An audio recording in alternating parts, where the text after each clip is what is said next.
إيمان داراني بريز أمر باسي أودكين لمانجي محرم حزم كرد باسي بابتي بكين فضل بسر همولا يكمانوا زور جار لوية بأقابين والله ملايين إسلامي في روز دا واجبكي شرعية لسرتاك بتاكي مسلمان أم بابت شوية باسي آل بيتي بيغمري خوايا صلى الله عليه وسلم ئێمە چۆن پێغەمبەری خوامان صلى الله عليه وسلم خۆشگەرەکە ئەبێ ئاوا ئالوبەیتەکەیشی خۆشمان گەرەک بێ واجبێکە لەسەر هەموو تاکێکی مسلمان ئەوەی شایەتمانی هێناوە ئەبێ ئالوبەیتی پێغەمبەری خوا صلى الله عليه وسلم وەک پێغەمبەری خوا صلى الله عليه وسلم خۆشگەرەک بێ ئەو کاتە ئیمانەکەی تەواوە چونکە ئەگەر وابین ئەو کاتە وتویانە یەکێک لە داواکاریەکانی خوای پەروەردگارە داوامە لێ کە ئەهلی بەیت خۆشمان گەرەک بێ دووەمیان ئەوەیە ئەبێتە مای ئەوەی خۆشەویستی و یان ئەتوانین بڵێین خۆشی بۆ نەفسەکانمان خاڵێکی ترمان ئەبێتە مای ئەوەی دڵمان ئیسراحەتەکە و بەو بابەتە و بەتایبەتی کە هەر کەسێ ئالوبەیتی پێغەمبەری خوای صلى الله عليه وسلم خۆش گەرەک بێ ئەفەرمن زيد فرمي رضا ورحمتي خوای لێ بێ فەرمێ پێغەمبەری خوا صلى الله عليه وسلم لە بەینی مەکە و مەدینەدا هەستا وتارێکی بۆ خوێندنەوە لەلا وتارەکەدا داوای کرد لە هەمومان لە ئەسحاب و یاوەران دەست بگرنە دووشتەوە فەرمووی بە قورئان بە سونەت قورئانی پیرۆز سونەتی پێغەمبەری خوا صلى الله عليه وسلم پێغەمبەری خوا داوای کرد لە ئەسحاب و یاوەران ولدواي أو داواي كي تري كرد أوش فرموي آل بيتي بيغمري خوا صلى الله عليه وسلم خوي داواي كد بيغمري خوا وأهل بيت اذكركم الله في آل بيت سيجا أمي تكرار كرد ولا سريك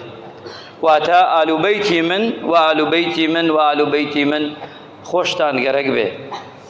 لقل وصيتكي بيغمري خوايا صلى الله عليه وسلم آل بيتي بيغمري خواش صلى الله عليه وسلم وتويانا أويك إمامي حسن وإمامي حسين وإمامي علي وفاطمة كشي بيغمري خوا صلى الله عليه وسلم آل بيتي بيغمري خوان صلى الله عليه وسلم آل جعفر وهتا أو دواي تريش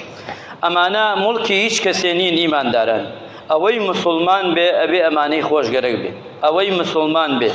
ملكي شوێنێ یان شتێک نییە کەسانێک نییە و باقیەکەیشی بۆ خۆی دانشێ و تەماشا بکە ئەفەرمێ پێغەمبەری خوا صلى الله عليه وسلم لو آيەتەدا تەفسیری ئەو ئاەتەمان بۆ دەکا إنما يريد الله ليذهب عنكم الرجس أهل البيت ويطهركم تطهيرا ئەفەرمن ئەمەیکا پێغەمبەری خوا صلى الله عليه وسلم ئایا ئەم ئاەتە نازڵ بوو ئەمە بەبەستی ئال و بەیتی پێغەمبەری خوایە صلى الله عليه وسلم ئەفەرمێ سەلەمە ئەفەرمێ کاتی ئەم ئاەتە نازڵ بوو یەکی لەوانە کە هاتە ژوورەوە ئیمامی حەسەن بوو و ئیمامی حوسەین بوو و فاتیمە بوو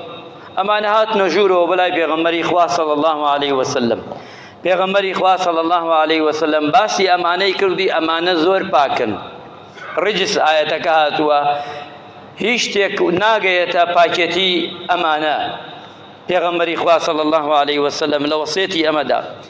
و پێمانشی فەرمووە تەماشاکەن ئیمانداران ئێمە کاتێ سڵاوات ئەدەین کەمێ ورد بینەوە ئەڵێین اللهم صل على محمد دوایەوە چی ئەڵێین وعلى آلی یەکسەر لەگەڵیدا یعنی شایەتمان بڵێین سڵاوەتەکەت ئەگەر هەر بڵێ اللهم صل على محمد ئەو دوای نەڵێی ئەو سڵاوەتە تەواو نییە سە لە تەحیاتە توش کە بڵێن سڵاواتە دەیتە دیاری پێغەمبەری خوایە صلى الله عليه وسلم لە هەموو نوێژێکدا لە دوعا لە پێشدا لە نیایەت دوعادا لە شەو ڕۆژی جومعەدا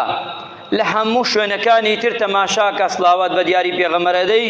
صلى الله عليه وسلم ئەبێ ئال و بەیتەکەیش لەگەڵیدا سڵاواتەکە شملی بکە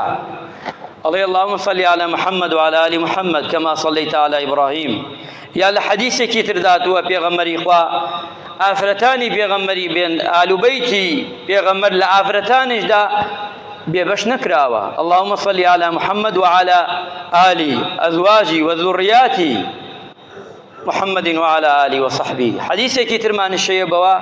ئەتوانی بۆی ئافرەتان و ئال و بەیتی پێغەمبەری خوا صلى الله عليه وسلم ئەمانەت خۆش گەرەک بێ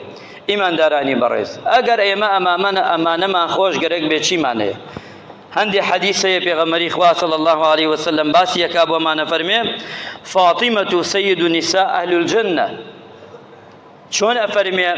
لقنجكان دا الحسن والحسين سيدا أهل الشباب وأهل الجنة يعني لقنجكان إمامي حسن وإمامي حسين قوري قنجكان لباش دا أي لا أفرتا بيغمري خوا أفرمي فاطمة رضا ورحمة إخوائي لبه كنساء أهل الجنة يعني فرمي فاطمة بضعة مني أفرمي بشك لمن فاطمة هر كسي فاطمة خوش قرق بمحمد خوش قرق عليه الصلاة والسلام هر كسي رقي لفاطمة به أو رقي لبيغمره عليه الصلاة والسلام بيغمري إخوة وصف يعني كردوا يعني فرمي ابن عمر فرمي أبا بكر فرمويتي آقاتان يعني خوشويستي دربرن بو آلو بيتي بيغمري خوا صلى الله عليه وسلم يعني أبا بكر فرمي إمام علي فرمويتي أنت مني وأنا منك بيغمري خوا فرمويتي إمام علي لمنا منش لإمام علي بيغمري خوا وصف يعني كردو إيمان داران يعني خوشويستي أمانة خوشويستي رسول الله صلى الله عليه وسلم شك قرابت وكفرمي إمام حسن يعني فرمويانا إمام علي قرابتي أوان نيزكتر لقرابتي كسيتر واتا خزمايتي أوان نيزكتر الصحابة زياتر يعني أورد بيشتا خزمايتي خوان فرمويانا أفرمن وهروها هاتوا أفرمي بيغمري خوا صلى الله عليه وسلم هر كسي أواني خوش قرق بمني خوش قرق چون خواهی پروردگار فرمی هر کسی پیغمبری خواه صلی الله علیه وسلم خوش گرگ به خواهی گوری خوشی گرگ به اگر هر کسی کش آلو بیتی پیغمبری خواه صلی الله علیه وسلم خوش گرگ به پیغمبری نازداری خوش گرگ علیه الصلاة والسلام بلام لقل ودا زیاد روی نکا اچین سر اوی که باس یکین زیاد روی نکا ابي هريره فرمي ان رسول الله صلى الله عليه وسلم قال لحسن وتيتي بإمام حسن هر كسي توي خوش قرق بي أو مني خوش قرق هر كسي إمام حسين خوش قرق بي أو مني خوش قرق تصور كان إمام حسين وحسن من دال بونا لنيجي جماعته همو مسلمانان نوجيان كردوا لدواي بيغمري خواه صلى الله عليه وسلم زور جال الركوع وللسجود زور ما وتوا إمام حسن وإمام حسين شوت سرشاني مباركي بيغمري خواه صلى الله عليه وسلم يعني لزوي بو يعني لباوش ابو داينا وامجا ركوع يعني سجود يستاوتوا بوي ازيد نخون بلام لهمان كاتشابي بنا امامي حسن وبتايبتي امامي حسين بتشي شوازيك درندانه كشهيد ذكري تماشاك او امامي حسين كخوشويستي بيغمري خواه صلى الله عليه وسلم بوي ام عراق ايمان داران عراق اهل عراق بوي وتراب اهل زور جرالن النفاق وأهل الفتن يعني وأهل مصائب يكي خوشويستي بيغمري خوا صلى الله عليه وسلم تو بيعتي بيبدي لشاموا بيد بو كربلاء ونجف كإستاد شيواني بودا كان لأصل جداء شيوانيتي يوانية أو خلقها موي بيعتي بيبدا بو إمام حسين بيت أبي ودعاء همويان پشتی لبکن و بربرچاوی همو خلقوا نوی پیغمبر صلی الله علیه وسلم خوشویستی پیغمبر صلی الله علیه وسلم ناموس و افرت و خوشویستانی پیغمبر دانه بدانه شهید بکری و امانش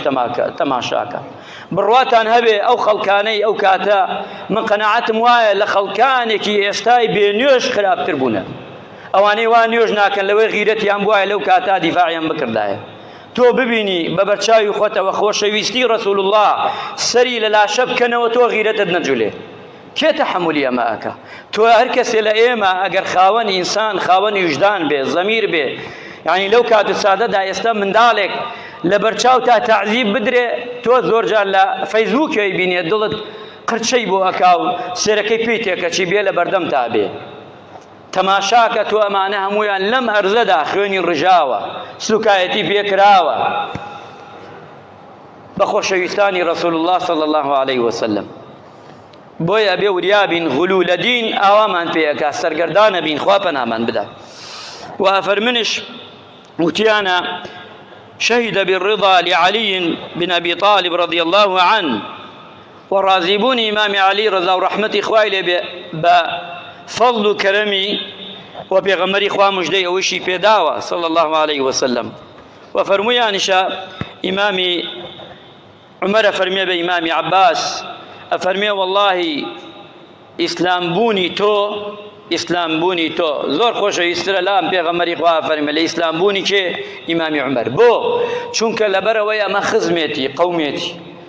زور جار أو كساني كإيمان دارن چون پیشینان الله برد لنیزگوته تو اگر خلقك غریبك اگر تانو تشو هموش تک لیب دا آسایه بلام قومکی تو خزمکی تو کسکی خود لید دا لو خرابتره چوکا تیری کی به هزاران تیری اوانه چوکا پیغمبر اخوة لیده صلی الله علیه وسلم چوکا مامایتی حزکا ایمان دار بی چوکا انسان حزکا قومکی خوی کسکی خوی خلقکی خوی نیزگکی خوی اما چاکتر بی لخلقکی تر همو کسی اما تمنعکا زور جار بلان بداخوام رابيني وانيه اويك قوم بزور جار بقوميكا وسيركي لوي غريبك نيكا بهموينا بهنديكي زور جار وايا تماشاكي هر قومكي سيركي حي قومكي خوي دبا كسنزقكي خويتي ابرو اويك سر واسرار دريئك سيركي بي اويك بزانيه اما تشني تاوانو جناحيكي قوري وفرمي پیغمبر اخوة صلى الله عليه وسلم پیاوچاکانش فرمویان امام احمد فرمي پیغمبر اخوة صلى الله عليه وسلم فرمي هر کسی والله لا يدخل قلب المسلم ايمانا قلبي مسلمان دليك مسلمان ايمانك تواونيه حتى خزمكاني پیغمبر اخوة صلى الله عليه وسلم بجواني خوش نكرك به امام احمد رضا ورحمة اخوة له به فرمي شيخ الاسلام فرمي يكيك لأصول دين كان بنا غي دين كولكي دين اگر تو آل بيتي پیغمبر لدلتا خوشويس نبي وريا بإيمانك خلليتي آية دينك خلليتي آية شكا يكي لأصول دين أبي نوي پیغمبر اخوة صلى الله عليه وسلم زور خوشويس به لدلتا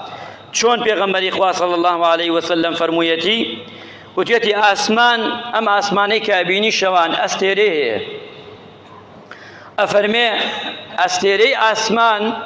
آسمان استيركاني بونة جواني والرناكي وجواني آسمان كان ام جا پیغمبر اخوة فرمي وصحابي من اصحاب ياوران بونة جواني امتي پیغمبر اخوة صلى الله عليه وسلم واستيركاني پیغمبر اخوة صلى الله عليه وسلم چين آل بيتي پیغمبر اخوان صلى الله عليه وسلم اوا تشبيهاني كردوا استري اسمان واستري امت واستري پیغمبر اخوة صلى الله عليه وسلم كفرميتي يعني فرميتي و اوي امين بي بونو منا اسمان كاتي استو استراني ليب كروا او جوانياني ليب كرو رانا وستي اگه امتی پیغمبر اخوة صلی الله علیه وسلم اما صحابانی لیب کروا نامینه جیان او تاریخی کدی بو من نامینه تاریخی پیغمبر همو صحابه ی رایتو بو یمان بو فرمی پیغمبر اخوة صلی الله علیه وسلم آل بیتی پیغمبر لپیغمبر کردوا خوشویستک تواونیه دا نام ازریه او خوشویستی راستقینه نیه که پیغمبر اخوة صلی الله علیه وسلم گریکتی بلام او بزانین ابي وريابين دوشته انسان وريابه لا خوشويستي پیغمبر اخوة صلى الله عليه وسلم والتاقم نبين آل بيت بين ريزي اخوة نعوذ بالله واخوة بيپرستين استل دنيا دا دو تاقم هن تاقم يكي غلويان كردوا آل بيت يانا من خوش غركا ايبنا آستي اخوة آل بيت كان اخوة نعوذ بالله سيوني بيد اخوان وشتي تري بيكن وجمين بصحابة أدن وجمين با دايكي إيمان داران أدن أما غلوة وريابين نام بآل بيت اللي آستي خويدا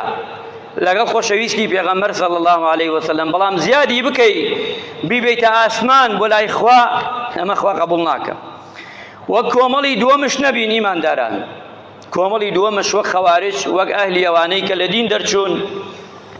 وخلقك بلي پیغمبر هر انسانك ومروفا آل بيت مروفك وكيما لو زياتر نيه نخير أمش غلوة أم زياد الروية لكم ترخمي شون وان لزياد الروية ما نجي لترخمي أبي يمش شارزاي أم نوي بيغمري خوايا صلى الله عليه وسلم شارزابين عندك من بدا خوايستاش إيه مواد زانين آلو بيت بس تايبتا ئەوەی کە بڵێن ساڵانە چلەی بۆ دەکرێ و ئیلا تایبەتە بە کۆمەڵێک یان بە شێوازێک یان بە تاقمی بڵێن شیعە و ئیتر تەواو ئێمە تەماشاکەرین نا ئێمە ئیمامی عومەرمان چۆن خۆشگەرەک ئەبێ ئاوا ئیمامی عەلیمان خۆشگەرەک بێ وەڵڵاهی نوقسانی لە هەر کامنیا بێ ئیمانەکەت نوقسانە فەرقی نییە لا ئێمە چونکە هەر چواریان خەلیفەن ئیمامی حەسەن و حوسەینیش لا ئێمە هەر خۆشەویستە لە دڵمانە بەڵام غلوویتیان ناکەین وەکەم تەرخەمش نەبین ئیماندارن زۆر جار گەنجەکان لەوەی هەر نەزانن ئێستا زۆرینەمان بڵێن ئالوبەیتی پێغەمبەری خوا کێیە بپرسین نازانین ئەمە کەم تەرخەمیە بەڕاستیە بێ لەمەدا شارەزا بین و حەق و مافی لەسەر ئێمە چییە یەکێ لەوانە ئەگە ئالوبەیتی پێغەمبەری خوا صلی الله علیه وسلم زوڕەتی ئەمان مابێ ئەبێ ئێمە لە ماڵی خۆماندا لە پێنجا بەشێکی بدەینەوان خمس بەڵام ناکە ئێستا بۆ ئیمامەکان تەویلی بکەین بۆ ئیمامەکان بڵێن ئەمە ئالوبەیتن نا ئەوە نا بەڵکو نەوەی پێغەمبەری خوا صلی الله علیه وسلم کە مابێ چکە بۆ ئەوان سەدەقە وەرناگرن چونکە هەر کەسێ سەدەقەی وەرگرت ئالوبەیتی پێغەمبەر نییە صلی الله علیه وسلم تۆ ئەگەر ئیمامێک بی ئالوبەیتی پێغەمبەر بیت ئەی چۆن سەدەقە وەرەگری چونکە سەدەقە بۆ ئالوبەیتی پێغەمبەر حرامە بە هیچ شێوێ نابێت سەدەقە وەرگرن ئیلا لە زەکاتان ئەبێ پێنجیەکە ئەیدەی پێی چونکە غەیریە وەرناگرن بەڵام ئەمە ئالوبەیتی پێغەمبەری خوا صلی الله علیه وسلم بەڕەچەڵ بگەیتەوە نەوەی ئەمە ئەگرێتەوە دووەمیانەوەیە ئیمانداران ئەلیقین و جازم دووەمیانەوەیە کە چاک بزانین باشترین ئەشرەفترین بنەماڵەی ئالوبەیتی پێغەمبەری خوا صلی الله علیه وسلم چۆن پێغەمبەرانی تەشریف کردووە خوای گەورە ئەوان چیوا کردووە سێمیانەوەیە و ئەوەی کە پێیانە بڵێن حرامە یارمەتی یان سەدەقەیان ئەوان پێ بدەی ئیلا ئەوە نەبێ کە خوای گەورە دیاری کردووە چوارەمیانەشەوەیە ئەبێ خۆشەویستی بۆ ئالوبەیتی پێغەمبەری خوا صلی الله علیه وسلم و نەسرەتیان و دیفاعکردنیانش و شەشەمیانیش پێنجەمیانش دیفاعیان لێ بکەی و شارەزا بین لە ژیاننامەیان و خۆشەویستیان و ئەمووی ئەم پێنجە ئەتوانین حەق و مافی ئەوانە لەسەر ئێمە خوای گەورە ڕەحم بە مولایەتمان بکە و عاقبەت خێر